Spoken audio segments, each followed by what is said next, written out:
Tudo bem? Vamos para mais uma aula sobre a célula. Anteriormente eu tinha falado quais são as características dos seres vivos e falei que uma das características é possuir a célula. Vem comigo.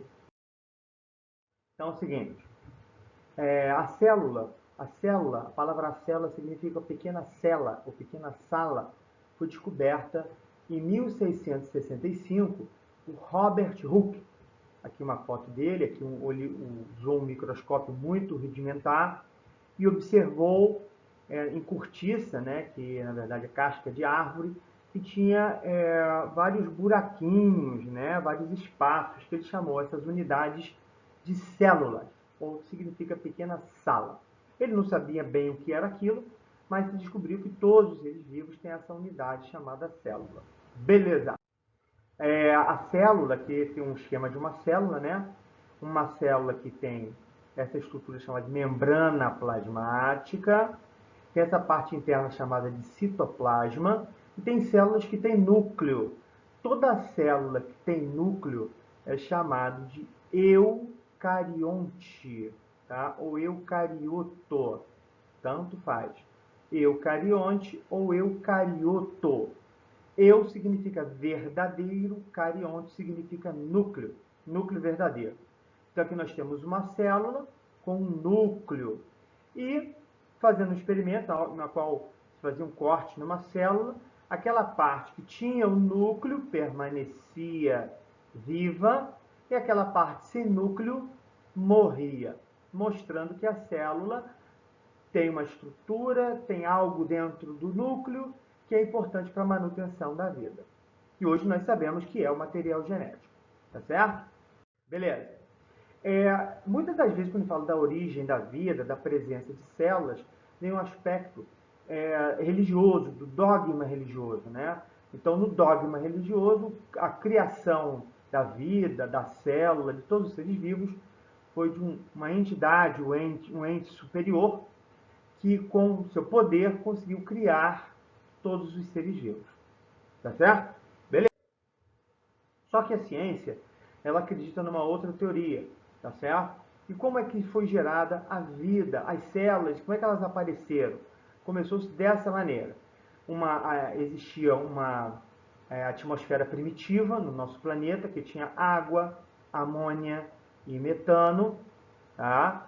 Água, amônia e metano, e junto com radiação solar, descargas elétricas, calor dos vulcões, essas moléculas reagiram entre si, formando uma molécula orgânica chamada aminoácido. E essa molécula orgânica chamada aminoácido é importante porque ela forma uma molécula chamada de proteína. São as primeiras moléculas orgânicas. Logo, a vida é um indicativo que a vida foi gerada a partir dessas moléculas.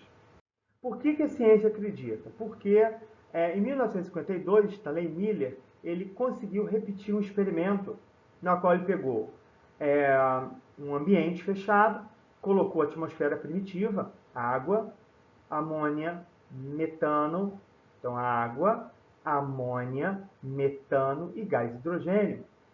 Essa água ele aqueceu formando vapor de água, tá? E introduziu esses dois gases aqui.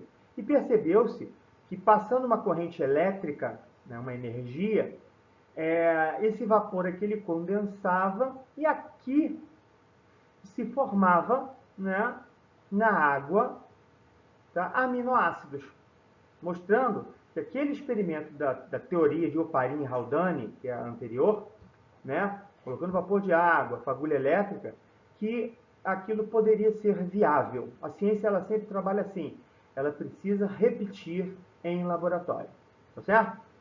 E houve a formação de aminoácidos, o que indicaria a formação posterior da vida. Tá? Que é claro que aí até chegar à vida é bastante longo esse trajeto. Beleza. A partir disso, né, as proteínas elas começaram a se aglomerar e além de gerar proteínas, começou-se também, através dessas reações químicas na atmosfera do nosso planeta, carboidratos, lipídios e moléculas de material genético. Nota, a explicação científica é que o nosso planeta foi um grande tubo de ensaio em que ocorreram reações químicas até formar essa primeira célula primitiva com essas moléculas orgânicas. Tá certo? Aí eu chamo a atenção o seguinte, que realmente o dogma religioso, ele parece contradizer a ideia da ciência. Mas eu, particularmente, antes que me chamem assim, você é ateu, professor? Antes que falem isso, eu acredito nessa união. As leis da natureza, elas são leis de Deus. É isso que eu acredito. Tá certo? Beleza. Existe também uma outra crença científica de que cometas e meteoros que trouxeram a vida para o nosso planeta, chamado de panspermia cósmica. Aquela primeira teoria que o nosso planeta é um tubo de ensaio é chamada de teoria de Oparin e Haldane. Tá certo? Nessa panspermia cósmica, a explicação é que os primeiros micro-organismos que formariam seres vivos vieram de outros planetas através de cometas ou meteoros. Tá certo? Se liga nisso. Beleza. E nós temos, basicamente, dois tipos de células, tá? Nota, aqui eu esquematizei uma bactéria, tá? E é chamada de procarionte. Pro significa primitivo, carionte significa núcleo. Então, é uma célula ainda primitiva. Não tem núcleo, tá? E não tem organelas. Já a célula chamada eucarionte, tá? É a célula que tem núcleo. Então, tem núcleo e tem organelas. É chamado de célula eucarionte. Então, se ligue nisso. Procarionte não tem núcleo, não tem organelas. Eucarionte tem núcleo, tem organelas. Tá certo? O núcleo seria uma estrutura especial para guardar o material genético. Mas como de uma célula evoluiu para uma outra célula? A ideia é essa. Primeiro nós tínhamos uma célula procarionte, lembrando, procarionte, ela não tem núcleo, ela tem material genético. Olha aqui o material genético, ó. Mas não tem essa estrutura especial chamada núcleo. A partir disso, ela foi incorporando mais material genético de outras bactérias, mais material de outras bactérias e, ao mesmo tempo, foi gerando uma estrutura protetora, tá certo? Até nós termos a célula atual, que é uma célula eucarionte, possuindo aqui uma estrutura especial para guardar o material genético, tá certo? Beleza. Outra ideia é que é o seguinte, a partir da formação dessa célula eucarionte, ou seja, com o núcleo, outras bactérias entraram na célula e permanecem até hoje. Tá? Uma organela que observa-se que parece ser uma bactéria é a chamada mitocôndria. Outra estrutura é o cloroplasto, que faz a fotossíntese. Lembrando, a mitocôndria é uma organela que tem na célula animal, que ela faz a respiração celular. Por que o nome é respiração celular? Tá? Porque ela usa, no caso, a mitocôndria, usa oxigênio para gerar energia. Tá certo? E aqui essa outra célula, a célula vegetal. A célula vegetal, além de mitocôndria, tem mais uma estrutura chamada cloroplasto, que é importante para a fotossíntese. Por isso que ela está desenhada aí na cor verde. Certo? Fotossíntese, porque o pigmento chamado clorofila tem a cor verde.